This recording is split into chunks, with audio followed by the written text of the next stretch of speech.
He don't play cricket. They don't go there. Hi guys, this is Anwarul Haq and welcome to Techlingua Hub. Guys, जो दो statements मैंने beginning में दी हैं both are incorrect, which means आज की video में हम डिस्कस करेंगे कि डू एंड डज बेसिकली क्या है और इनका जो करेक्ट यूसेज है वो क्या है और इनकी इम्पोर्टेंस क्या है कम्युनिकेशन में एज वेल एज राइटिंग में. Okay, so basically do and does auxiliary verbs कहलाते हैं और इनको हेल्पिंग वर्ब्स भी कहा जाता है. ये ऐसे वर्ड्स होते हैं जो सेंटेंसेस को interrogative, negative interrogative and sentences को जोर देने के लिए ऐसे सेंटेंसेस, ऐसे स्टेटमेंट्स जिन पर बहुत ज़्यादा जोर दिया जाने का इम्कान हो या दिया जाए, उनके लिए डू एंड डज यूज़ होते हैं. डू कीप इन माइंड कि डू एंड डज सब्जेक्ट की बिना पर डिसाइड किया जाता है कि डू कहाँ लगना है एंड डज कहाँ यूज़ होना. फॉर इंस्टेंस, ऐसे सेंटेंसेस जिनमें ही हो, शी हो, इट हो या फिर कोई थर्ड पर्सन या फिर सिंगुलर नाउन हो तो वहाँ पर ऑब्वियसली डज लगेगा. सिंगुलर मीन्स एक यानी वाहिद, और वो कोई एनिमल हो सकता है, वो कोई वेजिटेबल हो सकता है, हो सकती है एनीथिंग, तो उसके लिए हमेशा डज यूज़ होगा. सिमिलरली डू का जो यूसेज है वो इसी तरह है, बट वो दे, वी, यू या फिर किसी प्लूरल नाउन के साथ यूज़ होता है. प्लूरल से मुराद एक से ज़्यादा चीज़ें, 2, 4, 6, 8, 10, 15 कुछ भी, तो वहाँ पर प्लूरल यूज़ होता है. जिस तरह पीपल हो गया, पर्सन्स हो गया, वेजिटेबल्स हो गया, तो इनमें डू यूज़ होता. तो डू कीप इन माइंड कि डू एंड डज, जिस तरह मैंने कहा कि क्वेश्चन को डेवलप करने में यानी इंट्रोगेटिव सेंटेंसेस बनाने में काम आता है, तो वो हम सारे स्टेटमेंट्स देखेंगे.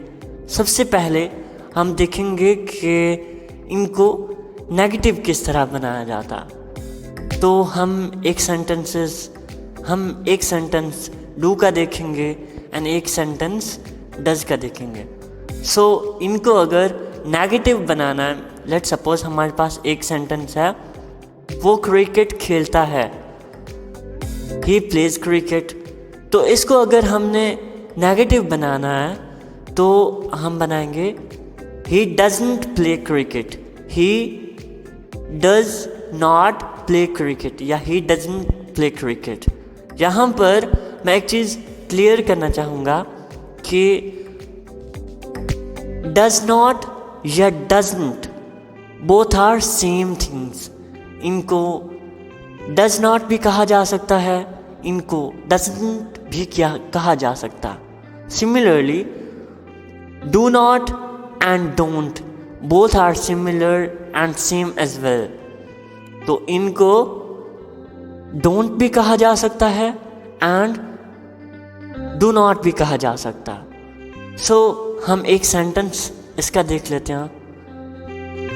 वो सुबह सवेरे नहीं उठते, दे डोंट गेट अप या they don't wake up early in the morning. तो इसमें वो सुबह सवेरे जल्दी नहीं उठते, this is a negative statement. तो नहीं उठते मीन्स डजंट नहीं बल्कि don't. They don't wake up early in the morning. तो इसी तरीके से जब हमने इनको इंट्रोगेटिव सेंटेंसेस बनाना होता है तो हम डू स्लैश डज शुरू में ले आते हैं according to the situation, subject के अकॉर्डिंग, और फिर हम सेंटेंस को मॉडिफाई करते हैं। हम एक देख लेते हैं सेंटेंस कि क्या वो खाना खाता है, डज ही ईट फूड। तो अब जो डज है ये शुरू में आया है बिकॉज इसमें हम जो है इसको इंट्रोगेटिव बना रहे हैं, इट्स एन इंट्रोगेटिव स्टेटमेंट। तो इसी तरीके से क्या वो दही पीते हैं या फिर क्या वो चाय पीते हैं, डू दे टेक टी। तो इसमें जो डू है वो शुरू में आया है एंड देन दे है तो वो दरमियान में आ गया, विच मीन्स कि डू एंड डज हमने according to the subject select करना होता है एंड उसको शुरू में लेके आना होता है और उसके बाद हमने सेंटेंस को कंप्लीट करना होता है। देन हम इसका थर्ड लास्ट यूसेज देख लेते हैं कि डू एंड डज को हम नेगेटिव इंट्रोगेटिव सेंटेंसेस में किस तरह यूज़ करते हैं। नेगेटिव इंट्रोगेटिव सेंटेंसेस बेसिकली वो सेंटेंसेस होते हैं जो सवालिया भी हों और मनफी भी हों। मिसाल के तौर पर क्या वो दुकान पर नहीं जाता, तो क्या वो दुकान पर नहीं जाता ये एक नेगेटिव इंट्रोगेटिव सेंटेंस है, इसमें मनफी और सवालिया दोनों बातें हैं। तो हम अगर इसकी इंग्लिश में देखें ट्रांसलेशन, या फिर हम अगर देखें कि इसमें किस तरह डू एंड डज यूज़ होता है, तो वो हम सबसे पहले सिलेक्शन ऑफ सब्जेक्ट देखेंगे। क्या वो दुकान पर नहीं जाता, इट मीन्स यहाँ पर सब्जेक्ट है और हम यहाँ पर ये स्टेटमेंट लगाएंगे ही डज की। तो does he not go to shop, क्या वो दुकान पर नहीं जाता। तो इस तरह हम इसको यूज़ कर सकते हैं। और हम एक और सेंटेंस देखते हैं, क्या वो सुबह सवेरे गेट नहीं खोलते, do they not open the gate early in the morning. क्या वो सुबह सवेरे दरवाज़ा या गेट नहीं खोलते, do they not open the gate early in the morning. तो इसमें डू सबसे पहले आया, दे यानी सब्जेक्ट दरमियान में आया एंड देन नॉट आया। तो क्योंकि हमने इसको नेगेटिव बनाना है, नेगेटिव इंट्रोगेटिव तो बनाना है, तो इस तरह हम दरमियान में नॉट किस तरह यूज़ कर सकते हैं, इस चीज़ की एक्सप्लेनेशन इस चीज़ में है कि वो सुबह सवेरे दरवाज़ा नहीं खोलते, do they not open the gate early in the morning. तो इस तरह हम नेगेटिव इंट्रोगेटिव सेंटेंसेस बना सकते हैं। Then the fourth and the last use of do slash does is के सेंटेंसेस को जोर देने के लिए, सेंटेंसेस पर कंसंट्रेट करवाने के लिए हम डू एंड डज का यूज़ करते हैं। फॉर इंस्टेंस हम कहते हैं कि तुम्हारे पास वो ताकत है कि तुम लिख सकते हो, तुम्हारे पास वो ताकत है कि तुम लिख सकते हो। हम उसको यकीन दहानी करवा रहे हैं, हम उसको कॉन्फिडेंट बनाने की कोशिश कर रहे हैं कि उसके अंदर कॉन्फिडेंस डेवलप हो और उसको अपनी स्किल की आइडेंटिफिकेशन हो। तो उसके लिए हम इसको यूँ कह सकते हैं कि तुम्हारे पास वो कुव्वत है कि तुम पढ़ सकते हो, you do have the potential to read. तो इस तरह हम यहाँ इस तरह कह सकते हैं। और अगर हम सिंगुलर चीज़ की तरफ देखें तो वो इस तरह कहा जा सकता है कि Hamza does have enough power to compete against his enemies. Hamza के पास इतनी ताकत काफ़ी है कि वो अपने दुश्मनों के साथ लड़ सके। तो इस तरह हम डू एंड डज को यूज़ करते हैं। इसको मैं समराइज़ कर देता हूँ फॉर योर कन्वीनियंस। इसमें हम देखते हैं कि डू एंड डज को यूज़ किस तरह किया जाता है। Do and does basically according to the subject use होते हैं, जहाँ पर ही, शी, इट या फिर कोई सिंगुलर नाउन होगा वहाँ पर डज यूज़ होगा, एंड जहाँ पर डू, वी, दे एंड कोई प्लूरल नाउन होगा वहाँ पर डू यूज़ होगा।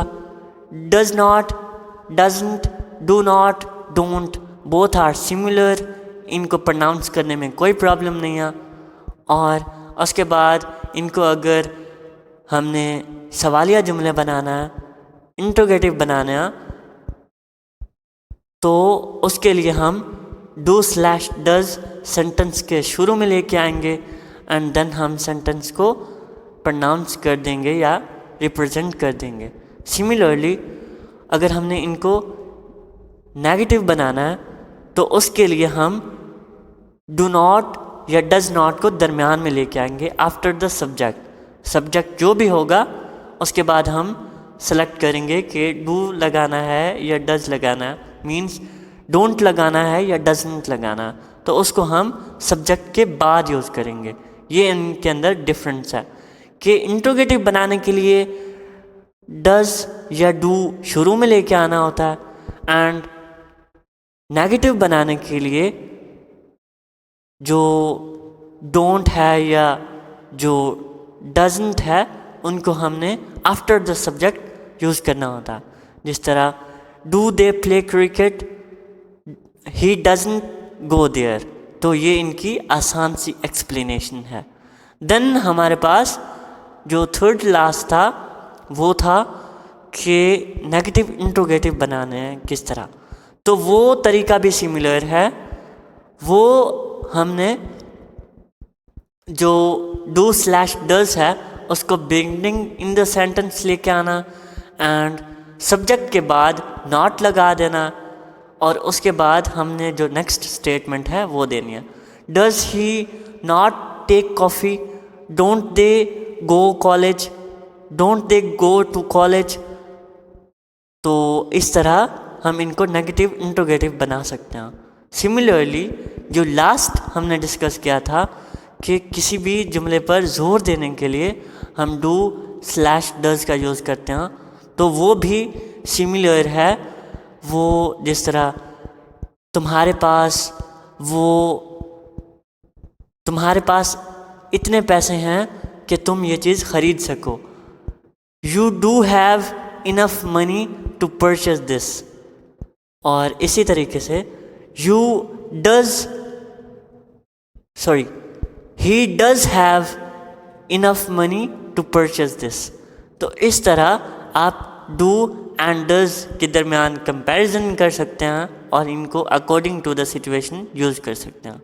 आई होप कि आपको आज की वीडियो अच्छी लगी होगी। अगर अच्छी लगी है तो लाइक कर दें, कमेंट कर दें और उन लोगों के साथ भी शेयर कर दें जिनकी इसको एक्चुअल में नीड है। सो अपना ख्याल रखें। Thank you so much.